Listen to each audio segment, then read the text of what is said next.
What is poststructuralism? Poststructuralism is a set of 20th century ideas about language and representation that have been very influential in the humanities, especially in literary criticism. We'll look at these ideas by focusing on one key concept in poststructuralism, the chain of signification. Poststructuralism is an extension or evolution of an earlier movement called structuralism. Literary critics often trace structuralism's beginnings to the work of the Swiss linguist Ferdinand de Saussure. Saussure looked at an element of language, let's say a word, and divided it into two parts, the sound of the word and the concept it represents. He called the sound of the word the signifier, and he called the concept the signified. The union of these two he called the sign. This diagram appears in Saussure's book, The Course in General Linguistics. Saussure pointed out that the association of a given sound or signifier with a given concept or signified is arbitrary. There's nothing natural, simple, or permanent about it.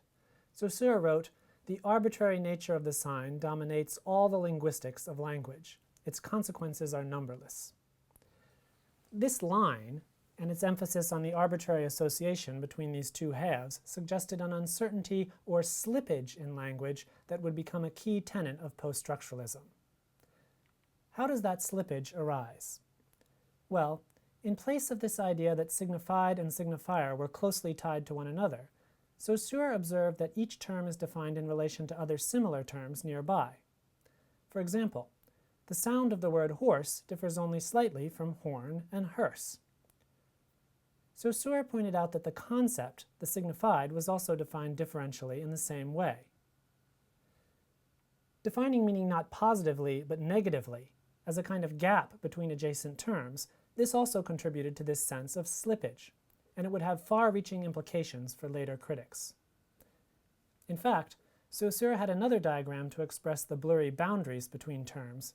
He redrew the series of signifiers as a continuum, and up here is another stream that corresponds to the continuum of concepts, or signifieds.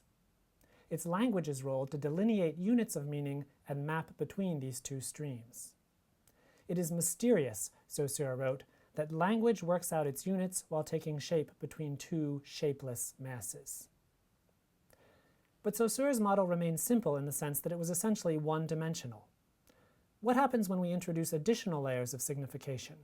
For example, the word lion signifies a particular animal, but on another level the lion can signify another meaning, like courage, nobility, or MGM Studios. Here is Saussure's sign. The sound of the word lion is the signifier, and the concept of the animal lion is the signified. The two together form the sign lion. Let's turn this on its side and redraw it slightly, and here we'll put a label for the whole box or the whole sign. On another level, this whole sign is a signifier for something else, say, a king. We now have two nested signs, with one taking the role of signifier in the other. This diagram is adapted from one drawn by the literary critic Roland Barthes. And while Barthes focused on this two-term system, later critics extended it further, noting that these boxes could be nested infinitely. Radical poststructuralism suggests that the chain of signification has no end. Language never points to a concrete signified outside the chain that would anchor it in an external reality. Instead, language only ever points at additional layers of language further down the chain. The French philosopher Jacques Derrida played on Saussure's idea that meaning lies in difference by adding the idea that meaning is also deferred endlessly down this chain. It's worth noting that while Saussure and Barthes actually use the diagrams we looked at earlier, Derrida's writing never includes this image. In Derrida's text, it is prose, not diagrams, that has the upper hand, and perhaps this is because the idea of reducing meaning to something simple like a line drawing is exactly what radical poststructuralism rejects. Paul de Man wrote about the dangers of using a simple illustration to represent the complexity of representation itself. From the experience of reading abstract philosophical texts, we all know the relief one feels when the argument is interrupted by what we call a concrete example. Yet, at that very moment, when we think at last that we understand, we are further from comprehension than ever. De Man was talking about examples used to illustrate an argument, but what he says could apply equally to visual diagrams. Fair warning.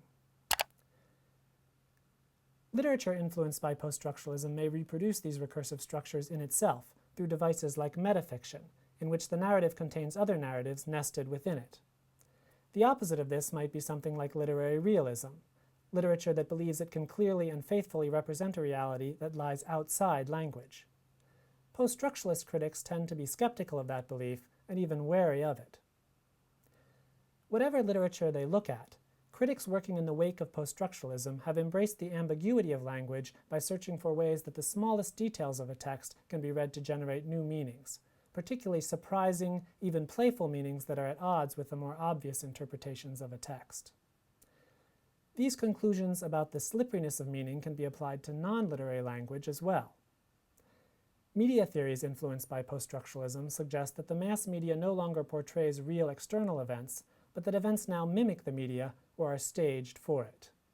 From the self-referentiality of popular culture to the way politics is staged for the television cameras, these things are taken as evidence that electronic media have lost any referent or anchor in reality and only ever point at other layers of media.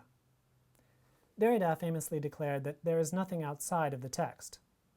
Naive critiques of this idea sometimes suggest that Derrida is denying the importance of a physical reality, but it might be more accurate to say that poststructuralism is about recognizing the power of language to shape and reshape our own individual realities in important ways. Realizing that there is nothing outside of the text means recognizing that we can never get outside these boxes.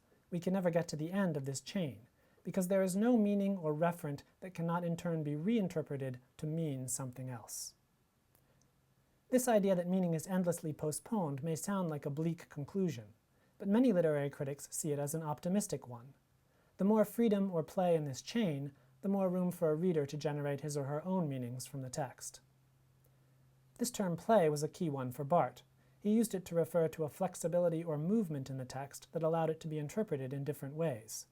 He also used it to refer to the act of reading and interpretation, which was playful, like a game, and also creative, active, and virtuosic, like a musician playing a score.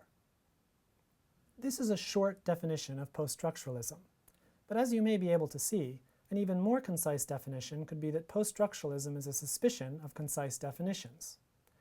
It's a consciousness that literary language, and maybe language more broadly, do not point simply or reliably to a stable meaning, but only ever defer meaning by pointing to other language.